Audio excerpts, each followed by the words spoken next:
Citizens, Justiguy has arrived, and we are back with Higurashi Kai. It is Higurashi Thursday once again.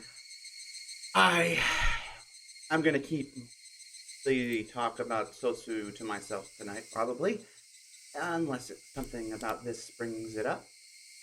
So, with that said, let's just get right back to the misadventures of Sonozaki Shion. I hope everyone is having a good day, has had a good week. And geez, yeah, I haven't played since August. In so long. Yeah. If anyone cares, I have been having the previous chapter streams uploading onto the YouTube channel, but that's not important anymore because it's the day of the Watanagashi Festival already. June 20. Wait, is that right? Well, regardless, it's June 20th. Not. Oh, the year before. Got it. I'm with you. June 20th, 1982, 1:40 p.m. What was I doing today? What was I doing today? In particular, nothing at all. Just wanted to play hooky. That's right. Okay, Shion got the call for the Mion and the call and the Satoko and okay, come. I woke up in the afternoon. I ate instant food for lunch while watching boring TV program. I had a light headache, so I lay down on the sofa. I wouldn't wake up again if I went to sleep. Whatever. I decided to sleep. I'd already told Sis that Satoshi-kun had asked her to look after Sotoko. I didn't have to do anything myself. I fell asleep, though my head was aching a bit. A little bit. That would be all I'd have to deal with. June 20th, 1982, 5:02 p.m. The aunt believed that all the villagers frowned upon her because her brother-in-law and his wife were pro-dam activists. She surely experienced some fallout during the time of the dispute. But people had stopped looking coldly upon her, even though she assumed otherwise. She was paranoid, believing that all the villagers hated her, and so she decided to hate them back. Her attitude, of course. Big God? I know how to frickin' pronounce that. Hold on.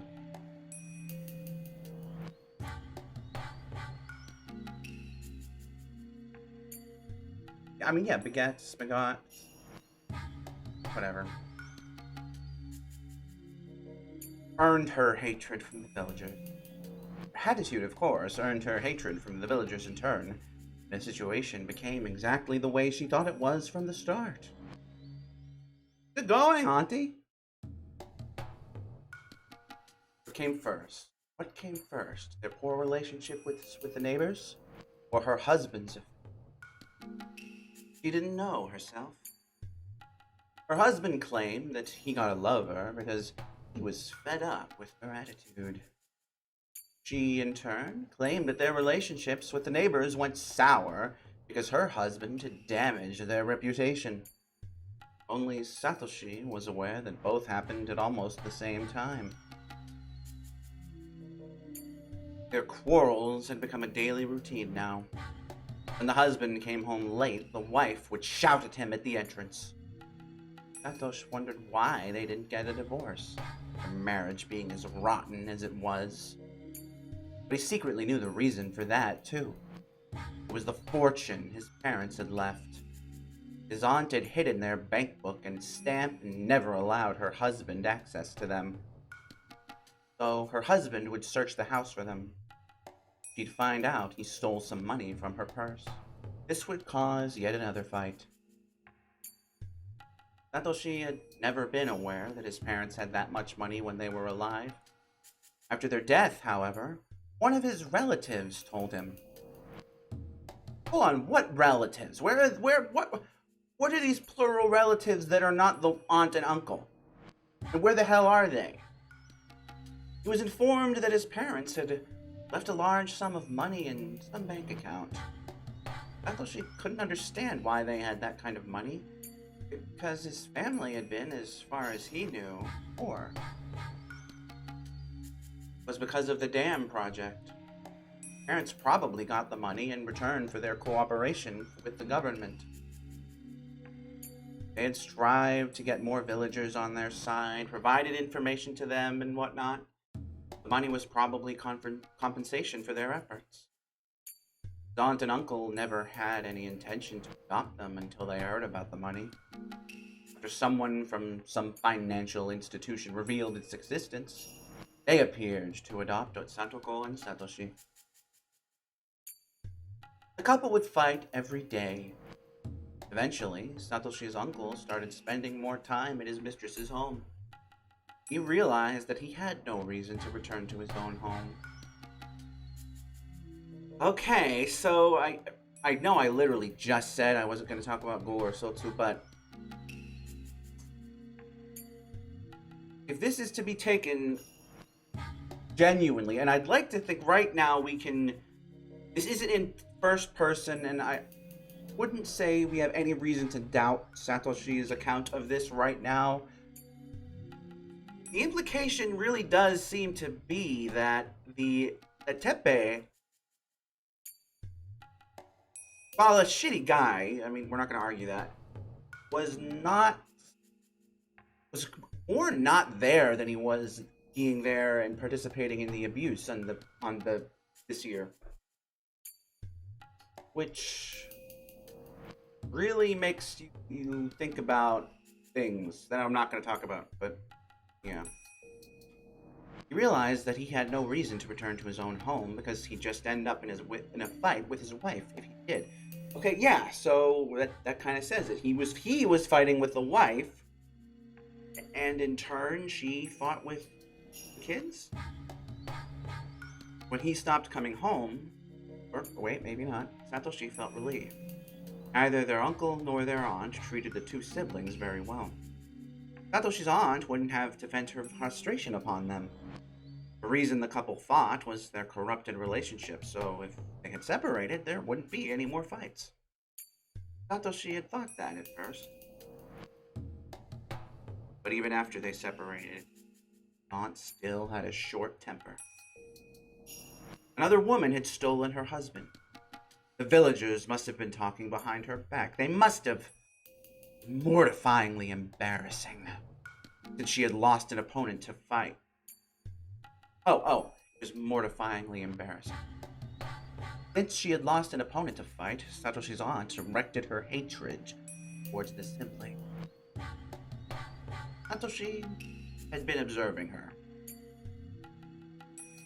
He learned when she would get upset and how to avoid her attention. He managed to get by without upsetting her by turning a keen eye to her behavior and avoiding conflicts. But Satoko couldn't do it. She hated her aunt and didn't even try to hide it. Satoshi told her to behave in their aunt's presence, but her eyes were always filled with hatred.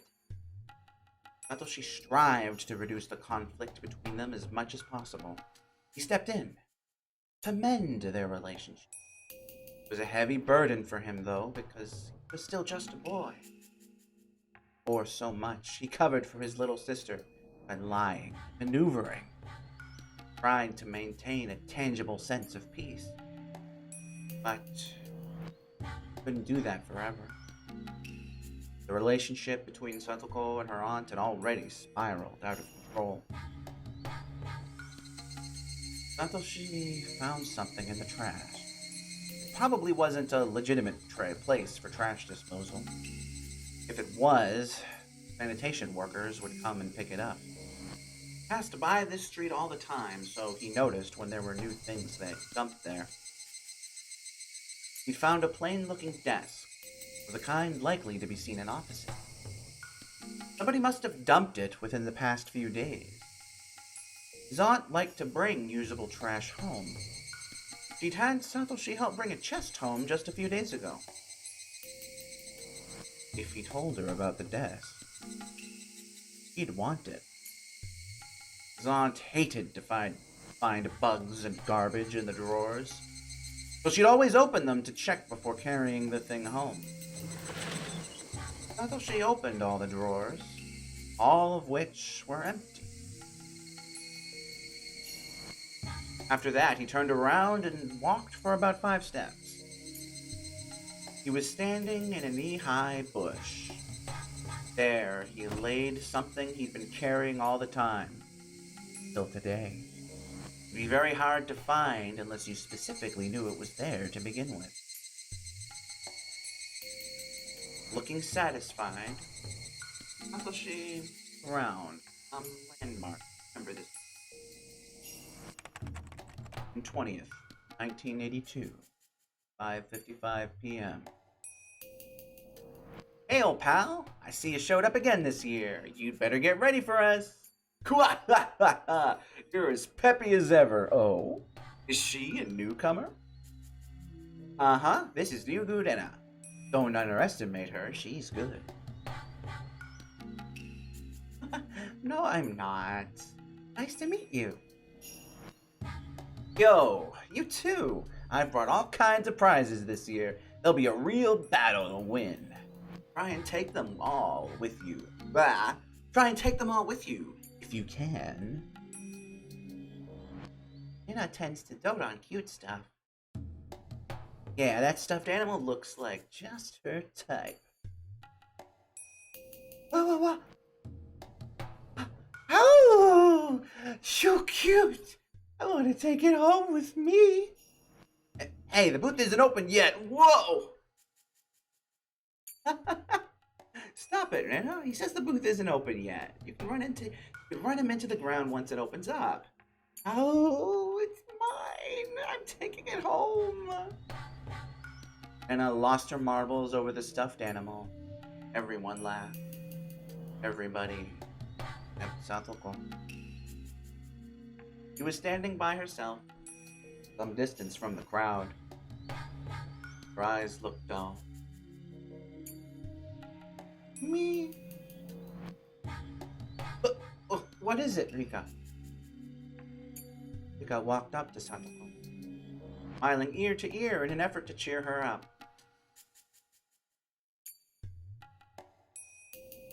Forget your worries today. Let's just have fun.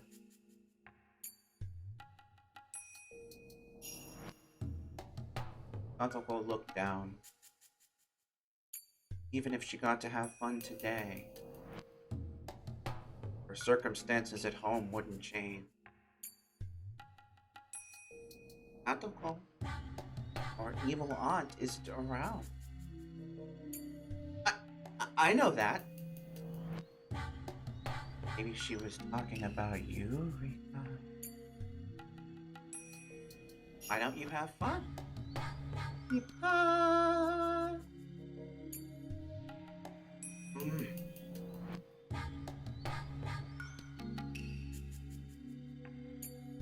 Rika.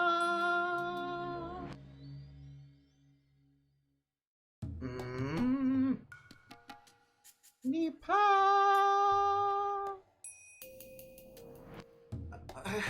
Sorry, but I don't feel like it.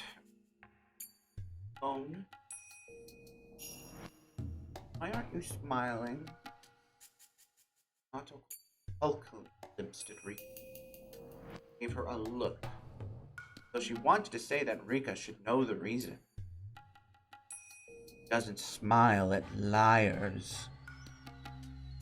Even if she could have fun today, nothing would change between her and her evil aunt. No matter how fun the festival was, once she went home, her aunt would be there. The aunt would find something wrong with Satoko, get mad, and shout at her so loudly that the neighbors would hear. How could she have fun, even just for today, while knowing all that? Satoko didn't say that out loud, but her eyes betrayed her emotions to Rika. So, Satoko, suffering ends today. Will you smile? Oh, gasp. Thought that Rika might do something. But soon after, she realized that Rika was trying to comfort her. After all, Rika is just a dirty, dirty liar. You're suffering again today? Because of Rika? How? Satoko knew that there was really nothing Rika could do except lie and betray her. And so, after just one moment of freedom, Satoko fell into depression again. Mika, don't give me false hopes. Satoko? Mika's voice was clearer than Satoko had ever heard before. Already been decided. Ooh. June 20th, 1982, 8:11 p.m. Satoshi snuck out the window after supper.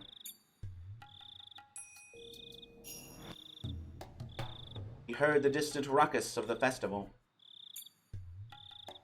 The festival would end at 9 p.m. After the Watanagashi ceremony, there was going to be a raffle drawing. So, there were two types of people in Hinamizawa. People who would go home for dinner, and the ones who would stay until the raffle was over. Who the fuck is eating this late at night? Either relaxing at home or still at the festival. There were only those two patterns. On top of that, there weren't many neighbors in the vicinity of Satoshi's house.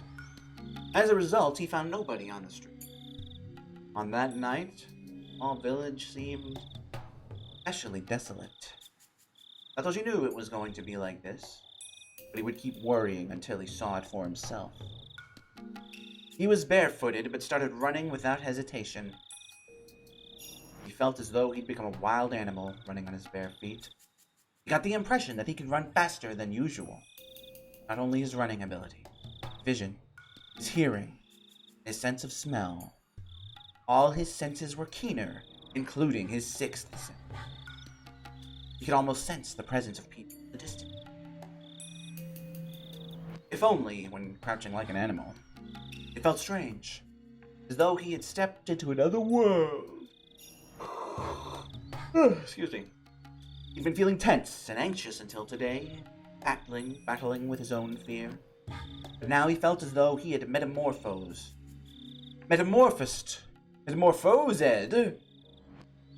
He had metamorphosed into a different person.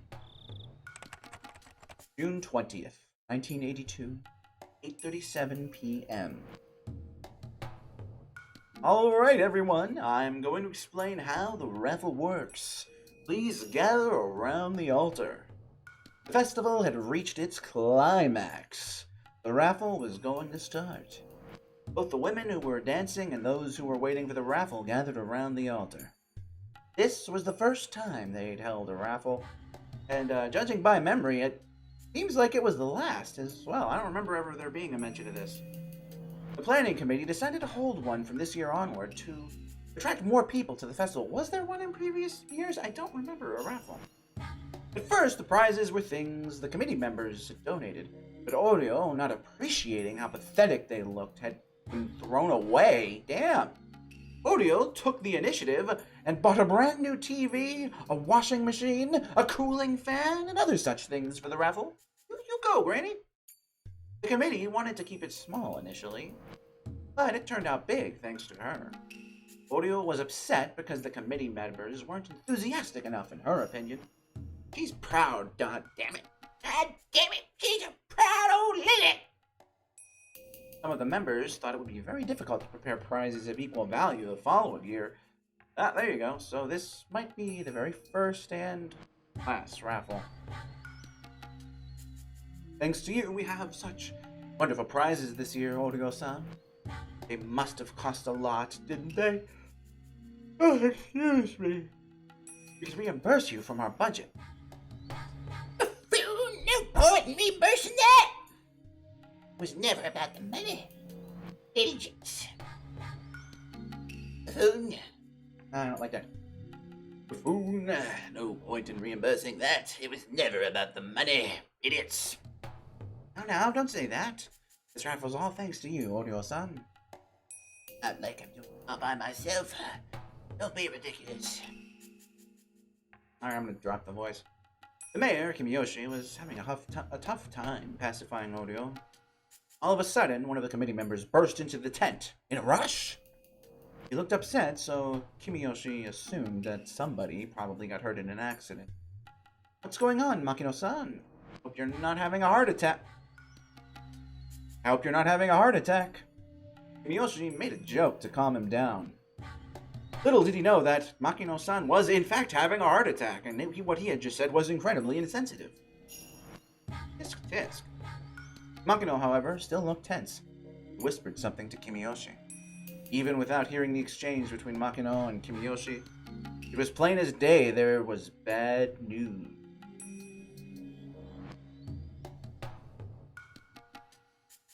Oryo-san, I have unpleasant news, if you don't mind.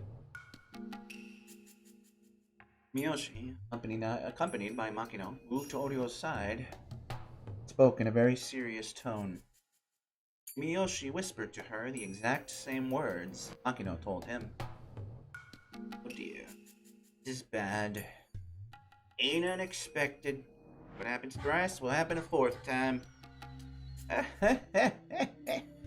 It's not funny, Oryo-san. Right, isn't. Just another hassle. The police are trying to identify the body. I heard that the face was completely destroyed, so it'll be difficult. Quite clear who it is, though. Yeah. Do you know who it might be? Oryo glared at Kimiyoshi, then started chuckling. It's some impudent lad who didn't come to the Watanagashi festival. People who respect Oyashiro-sama won't get involved in something like that. Oryo kept laughing. Kimiyoshi and Makino didn't know how to react to that. June 20th, 1982, 9:04 p.m. This is merciless. Oh, sorry. This is merciless. Oh, sorry, that was the wrong guy. Uma-chan. Every death is merciless unless the dead wished for it. Well said, Oishi. They have my condolences. How's it going over there? Did you find something that could identify the body? The forensic investigators shook their heads. The victim is wearing sandals and casual clothes. Must be neighborhood. Should be able to identify the corpse by asking around. That's the way we do it. Section manager says this case might become classified. But be careful with that. Gotcha. Kumagai gathered some officers and gave them direction. Dr. Irie has arrived. Doctor, it's over here. The young doctor got out of his car and headed in the victim's direction. Hello. Sorry to have kept you waiting. I had to help with the raffle. You must have drunk a lot at the festival, Doctor. You sure you're sober? Maybe I should run a breathalyzer test on you, just to be... I'm fine. My assistant is driving. That doesn't... I mean, okay. Clever of you. Hey, let the doctor pass. There was an area cordoned off with plastic sheet. An officer rolled up the sheet and let Oishi and Irie pass.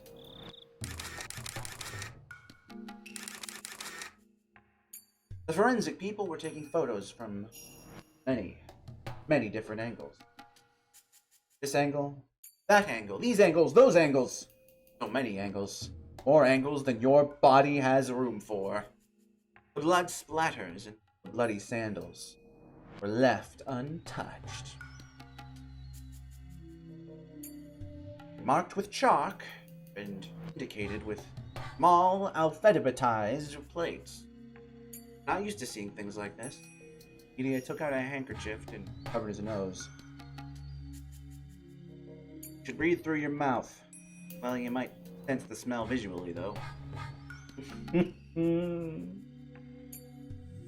The body appeared to be that of a middle-aged woman, soaked blood. Looked like a middle-aged woman because of the hair and what she was wearing. The reason why no one could be certain it was a middle-aged woman was because its face was completely pulverized. This is brutal. I'm sure it was done out of malice. The victim must have been murdered right here, judging from the pattern of blood splatters and the soles of the sandals. In the end, even though not many people take this road, the body is right in the middle of it. It's very unusual to see a culprit who would bludgeon their victim until their face was completely destroyed. Also, can you look at her arms? Or she put on latex gloves and lifted the corpse's arm. See? Spotless, aren't they? Are you saying the victim didn't try to protect her head? That there's no sign of a struggle? Right you are. The victim lost consciousness with the first blow. Then the culprit kept beating to complete the murder. The victim was probably lying face down at that time, judging from the stains on her clothes. Body is face up now. The culprit seems to have flipped the victim over.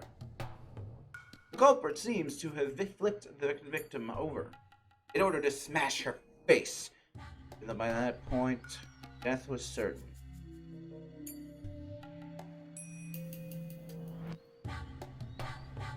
He looked like he was going to throw up, both because of the putrid smell and Oishi's reasoning.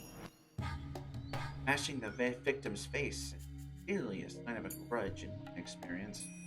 It's a very profound grudge, too. That means the culprit must be someone very close to the victim. I understand you didn't call me to resuscitate her, Doctor. You know who the victim is. If you do, I don't have to waste time questioning the neighbors. He looked at the body once again. Looked away quickly. Odd. Then, after a while, he left the investigation area without saying anything. Sorry. Oh, but it's here. Don't know.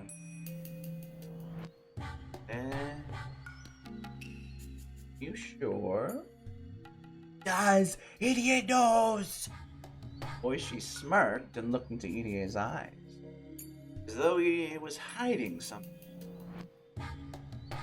I'm not hiding anything. I guess you're still under the influence, Doctor. Maybe you'll remember when you're sober. Let me know if you do.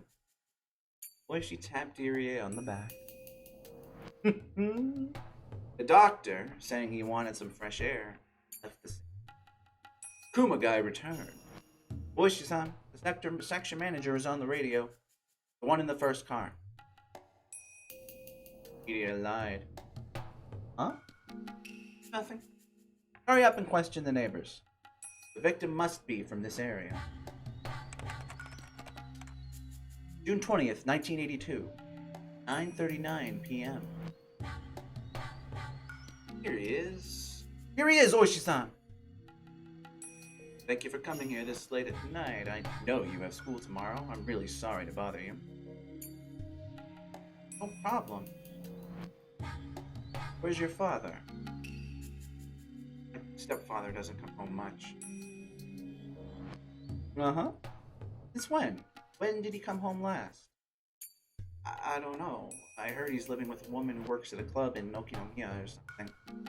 I don't remember exactly when, but I guess I saw him a few weeks ago.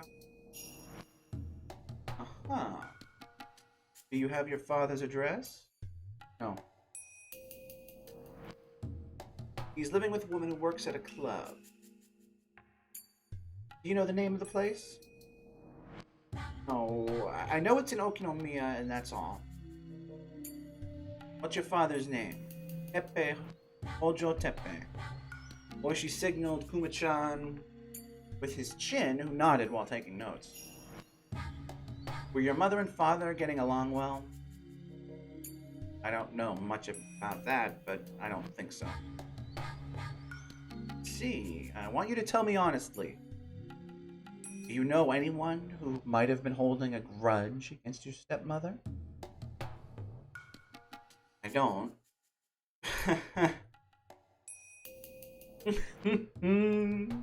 Alright. Please let me know if you remember something. Here's my card.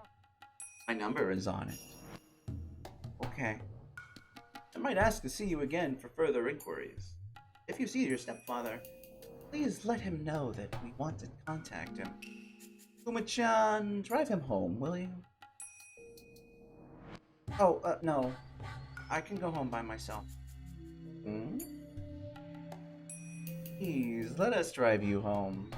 There's a possibility that the culprit who murdered your aunt is roaming around the neighborhood. You might get hurt too. Thank you for your consideration, but really, I'm fine. Satoshi tried to reject the offer, but Oishi and Kumagai insisted. In the end, Satoshi was forced to accept. He turned around to leave. Oishi spoke to him as if he remembered something he'd forgotten to say. Ojo-san. Yes? Don't worry, it's no problem. Catch the culprit soon. Do you have any leads? Yes, we do. Like what? That's confidential. Ordinary people might think that Oishi was trying to cheer the poor kid up with a joke. Well, usually people get pretty worked up when they commit murder, though of course, there are some exceptions. What kind of evidence do you find when the culprit's worked up? When somebody is in a very excited condition, their body shows many symptoms. Sweat, loss of hair. You often find the culprit's hair at crime scene. Well, this is outside, so it's a bit different, but still. Did you find their hair? I don't know yet. Forensic guys are searching this scene right now.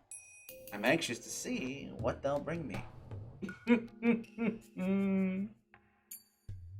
Excuse me, I have to go now. Please, Kuma-chan, would you? Sure. See you again soon, Ojo-san. I'll let you know if there's any progress in the investigation. Let me know when you remember something. Let's cooperate. Catch the murderer of your stepmother.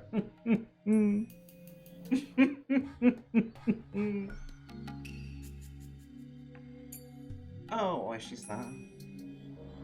You wonderful man, you.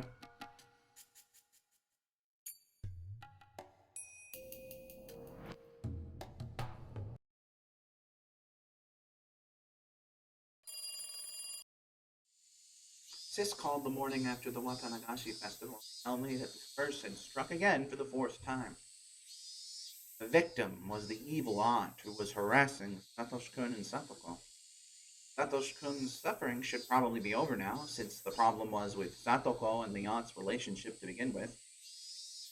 Maybe I should have celebrated, but I wasn't in the mood for some reason. At least have a lead on the suspect? This went quiet when I asked that. Don't know. Oishi seems to be questioning people in the neighborhood. Thinks the culprit is somebody close to the victim. Being identical twins, Miss and I think very much alike. If I suspected Satoshi of being the murderer, so would she. As of this, I didn't have to mention the obvious. Does Satoshi have an alibi for that day? Eh, um, I don't know. I heaved a huge sigh.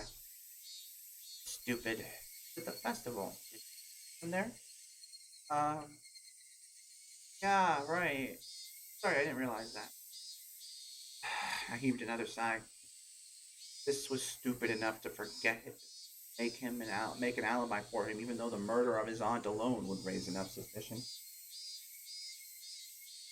So that means he did do it? It's not important now. The problem is whether he has an alibi or not. Well, police or later, I'll tell them I was with him at the festival. This, lying out of the blue like that won't work. you haven't done anything to ensure his alibi, it's too late now. Please just be honest with them. I can't trust your acting skills. Hey, that's not. I don't know. Don't be like that, Shion. It might raise more suspicion if you make something up on the spot. Yeah, sorry. You sounded depressed. I was the one who should have been depressed. Hyun usually handles things well, but not too good with emergencies.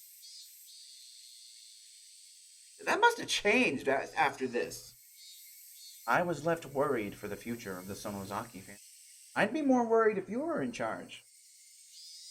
Hyun must have been embarrassed. You soon changed the subject.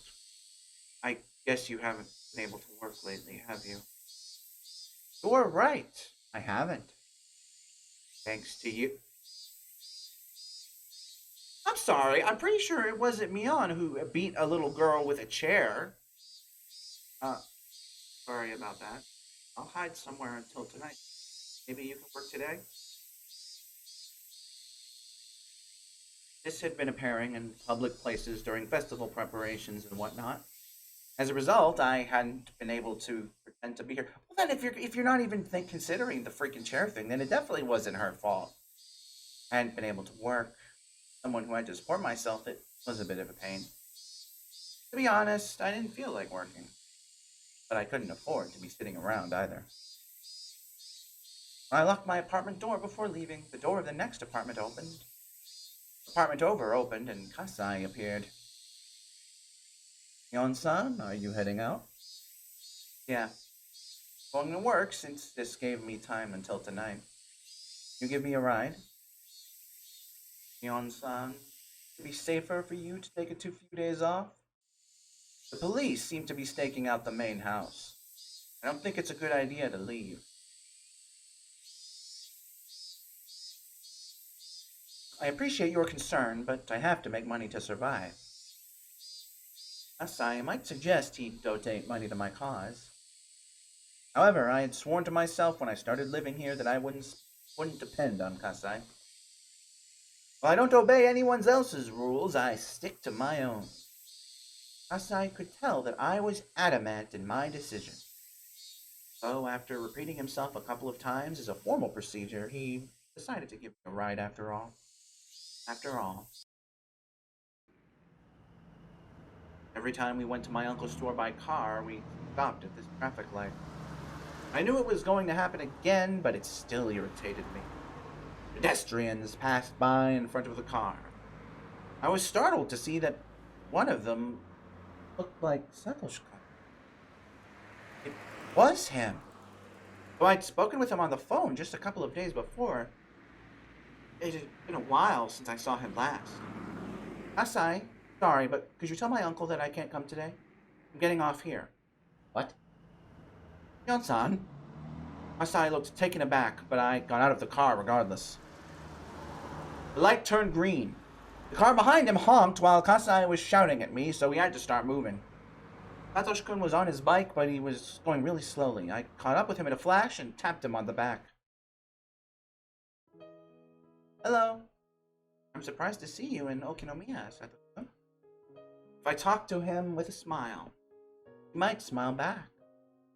So I smiled as brightly as I could. Meow.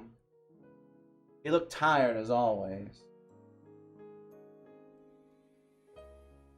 But as I could tell, he was trying to smile back. My worries suddenly disappeared. I was certain I looked happy. I was aware of that myself, so it must have been obvious to Satoshi-kun.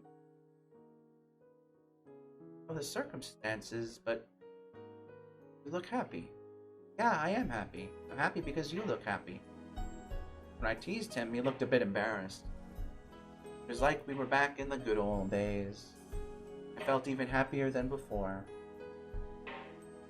What's going on, Satoshi-kun? Did something good happen? Not really. My aunt died and I have to deal with the police and the neighbors. I might have asked something dumb. He seemed to be okay with it, though. He frowned a bit at first, but Satoshi-kun continued smiling gently. He looked worn out, satisfied, like He had accomplished something great. That was the mood I sensed from him. So, I was convinced the one who killed that wicked aunt, who tormented Stantoko, was him. I had absolutely no proof, but I knew it intuitively. So I omitted all those questions. I knew Satoshi's motive for aunt and how badly he was driven into a corner. I knew the environment and the situation he was in. I knew Satoshi-kun's feelings. I knew all of that, even if I completely lacked any ability to empathize with them, as shown again by my whole chair fiasco the other day. So I omitted all of those questions. I wanted to celebrate his release from that curse, so I smiled like nothing was different as I asked, "Where are you going, Satoshi-kun? To work?" "That's right. I have to make a stop before that, though." "Ah. Who is she? What's her name?"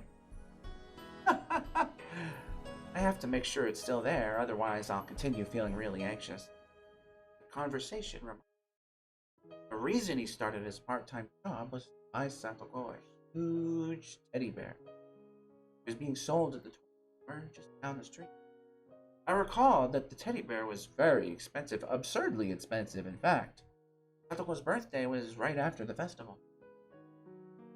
I wasn't sure what day, though. Wait, didn't he say he quit his job? Maybe he was going to greet his ex-co-workers and clean out his locker or something?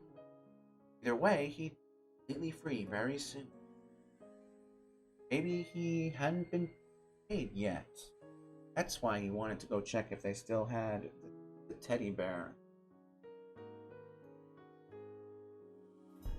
Maybe he was only getting paid on Satoko's birthday. When we got near the toy store, he rushed to the display window. He looked relieved that it hadn't been sold yet. Good. Good. Alright. Still there. Earned enough money already, haven't you? Why don't you reserve it? For more? Probably hadn't thought of that. Really did need someone to look after. Looked into the display window over his shoulder. The teddy bear wasn't that cute, in my opinion. It looked huge and cramped in the middle of the store's showcase. Really, it looked more like a display model than an item for sale. I don't see a price tag. Is that really for sale? How much is it? Yeah, I'm sure they sell it. What about the price? Does it fit your budget? Alright, I already checked. I thought I was teasing him again. He pouted and looked a little sulky. No problem then. Why don't you go reserve it now? Then you won't have to feel anxious anymore. He entered the store and looked for a clerk. Is anybody here? Nice. Maybe you can get it without paying. No, Mion, stealing is bad, says the murderer. Kidding. I'm gonna make you laugh. I think I'd really do that. No, sorry. I just smiled apologetically. I puffed up my cheeks to tease him. Really been a while since the last time we did this. In between those times, many undesirable things happened that I wanted to forget. But now I felt as though all those things vanished into the air around us. I found an old person napping in the back. He must be the clerk, I thought. He looked to be fast asleep. Excuse me, you work here, right? I poked his shoulder, but it didn't look like he was going to wake up. When I did that, a middle-aged woman wearing an apron came in. Grandpa, you fell asleep again. We have customers. I'm really sorry, you two. He's been very flaky, you know. Middle-aged woman shook the old man awake and told him to go back to the living room. He went to the cash register after that. Hey, we're back here with Yu-Gi-Oh! And Duel Masters and One Piece, and there's Kaiba down there. What else we got? There's some other stuff I recognize. Anyway, that was so embarrassing. So, how can I help you? I'd like to reserve something. That big teddy bear in the display window. Oh, that one? Are you sure? That one is really expensive. You know that, right? Yes. I think I have enough. He'll get paid really soon, so he'd like to reserve it. The woman looked a bit hesitant, but she eventually wrote down Satoshi-kun's name and accepted the reservation. Satoshi-kun received a slip of paper. See? You don't have to worry about the teddy bear anymore. Yeah, I'll get paid soon. I feel relieved now. He would have kept coming to check every day if he hadn't done this now. He would have spent his time needlessly worrying. Satoshi-kun looked very relieved indeed. Could have done it soon. Usually, people do that right away when they want something. Very rare for somebody not to think.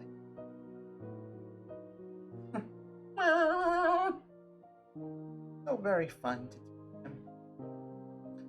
Those painful days seem unbelievable now. Satoshi-kun looked like he'd forgotten everything that happened up until yesterday. Anyway, thanks. Satoshi-kun held his hand to touch my head. Is he going to stroke it? Ah! I felt my face reddening already. Even before he touched my head, I felt tingly, remembering last time. Didn't care about the murder or whatever else happened. As long as Satoshi-kun had his freedom, everything would be all right. I'd be content as long as we live happily from today onward.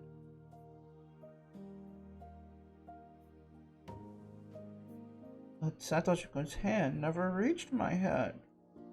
I slowly opened my eyes, only to realize that the situation drastically.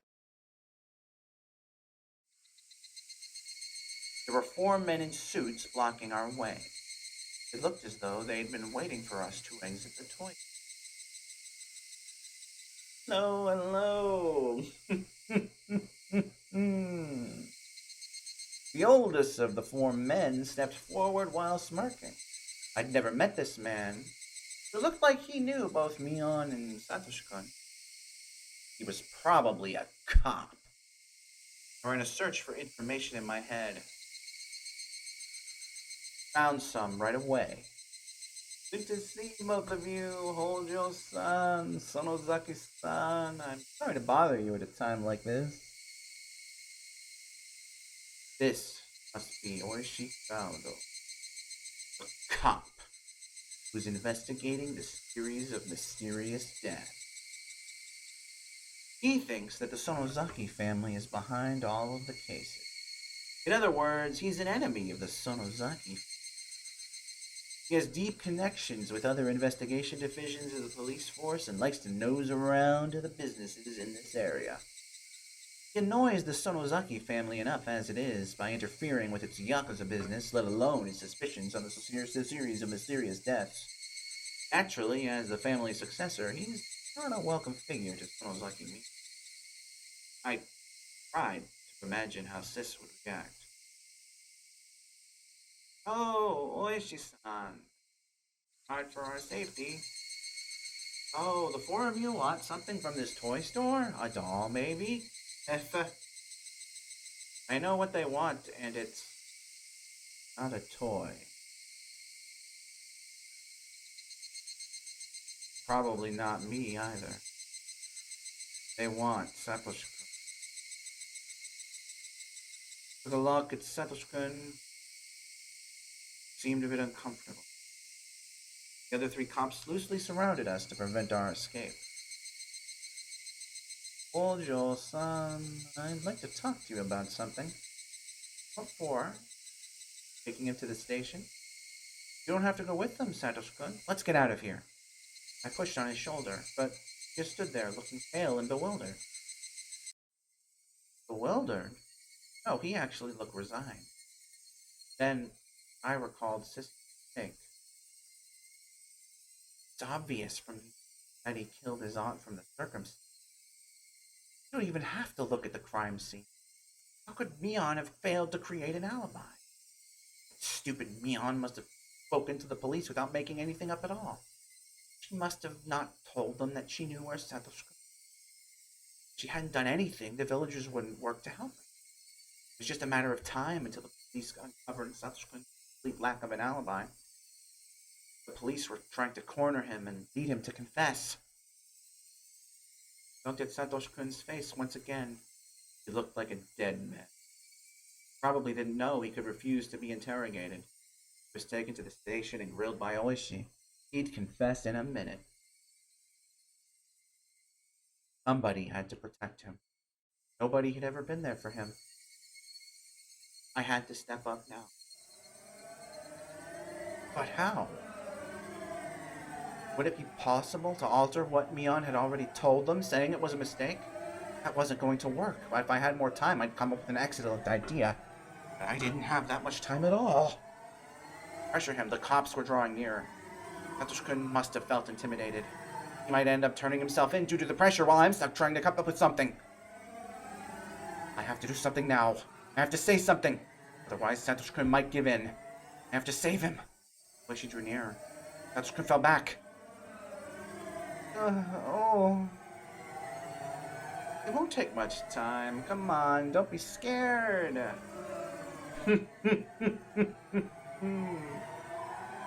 Won't take much time. He just said it. He just said he wouldn't let him out if he caught him now.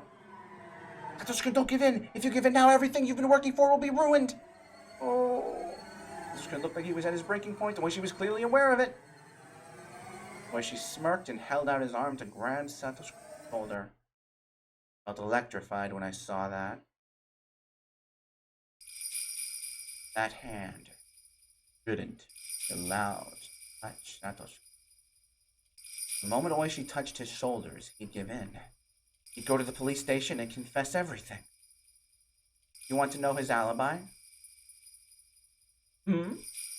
Oishi turned his face toward me, his hand left hanging in the air. I wasn't very prepared for this. I just had to stop Oishi no matter what. I only needed to gain some time. It didn't really matter what I said. That's right. I want to get Hojo-san's alibi. We must not be doing our jobs. We can't seem to confirm his whereabouts at the time of the crime. It's shameful, but we decided to question him in person. You don't have to ask him. I can confirm his alibi. Oh? Really? That'd help? You already told me that you were at the festival that night, and many people can confirm it. It'd be easier if we could confirm that Hojo-san was with you, but I don't think you mentioned him when I questioned you last time, did you? Are you going to change your statement now? Even though no one at the festival saw Hojo-san, are you going to tell me he was with you? That's right. He was with me. Wouldn't that be enough? I know you were there with your other friends that night. I saw them. I met myself. Are you still saying that you were with him? Isn't that a little too hard to believe? Isn't it? Oishi approached me with a... Well, was he teasing me because my excuse sounded funny? I didn't think so. He was frustrated due to being interrupted when he was about to catch a big fish. Are you saying that you forgot that you were with him, but just now remembered you actually were? Sonozaki Mion-san. I did get a little scared, but I couldn't stop myself. It would save Satoshi-kun if I revealed my real identity. I was aware of the risk. Grandma would certainly capture me if I revealed it. I didn't think of the consequences after that. Look. I'm not Sonozaki Mion. I didn't go to the Watanagashi festival in the first place. Huh? Satoshi-kun and I were talking in a restaurant in Okinomiya at that time. The name of the place is Angel Mort. You can confirm that with the owner if you want. Oishi was still smirking, but he apparently felt confused. What are you saying? You aren't Mion, then who are you? I'm Sonozaki Shion, Mion's twin sister. Pleasure to meet you, Oishi-san. Oishi looked perplexed, like he didn't believe what I'd said. He frowned. I didn't know Sonozaki Mion-san had a twin sister. Are you trying to fool me? Not at all. Why don't you check my family register or whatever? Should I call Sis? All the cops look bewildered now. Sonozaki Yon-san? Yes, that's me. Is there anything wrong? Can you come with us? If you're testifying that you were with Hojo-san that night, I'll have to talk to you too. Sure thing. Please go easy on us. Cops gathered at their car and started discussing something. Looked like they never expected this to happen. I hope to be able to fake Satoshi-kun's alibi for at least a little while. It shouldn't be too difficult to talk to Sis about this, then forge up an alibi together. Satoshi-kun, tell them you were chatting with me at Angel Mort that night, no matter what they ask, okay? I'll confirm your alibi. Tell them you don't remember that night too clearly, or maybe you should just keep silent. Satoshi-kun wore a startled expression. Though I was telling him something important, he'd apparently decided not to listen. Can you hear me, Satoshi-kun? You can't mess this up, okay? Okay. He must have been feeling deceived. I wonder. I just confessed that I wasn't Mion, but her twin sister. I really hadn't been deceiving him. Are you upset? Why? Because I have been fooling you. Satoshi-kun started laughing. I didn't know why he'd laugh. Because he wasn't the type of person who would laugh in order to hide something. I finally understand why you were weird sometimes in class. I'd been thinking it was a bit strange. Aren't you upset that I've been fooling you? Satoshi-kun looked puzzled. It was like he didn't know whether he should be upset about it or not. Or maybe he was only pretending to be that way. So, this isn't the first time we've met, is it? Well, yes, that's right. Okay, how do you write your name? With the characters for poetry and sound. Gion. Ah, god damn it, this is really cute. Huh? That's a beautiful... Oh, fuck, it's really cute. That's a beautiful name. Would you please come with us to the station? We can get you instant coffee or tea if you'd like.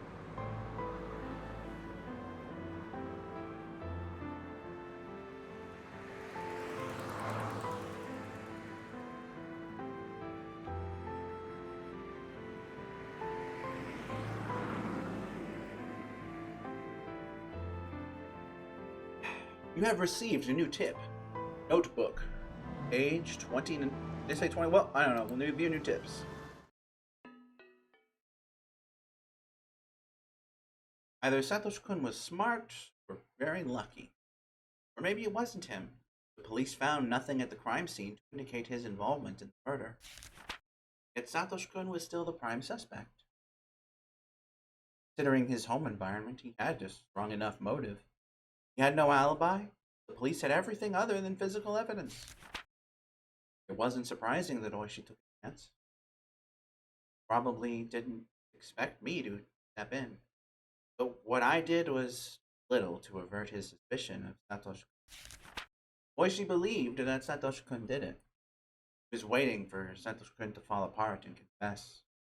That's what both Oishi and I were thinking. But that hypothesis was destroyed later on. I'll not talk about it now, but Oishi's theory will be disproven. The police will be thrown into shock. Question comes to mind. That is, who saved Satoshi-kun? I can only think of the possibility that the Sonozaki family invented the culprit.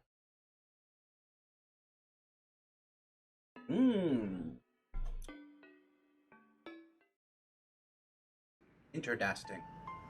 Well, alright, that was, what, chapter 6? That was chapter 6. Meakashi!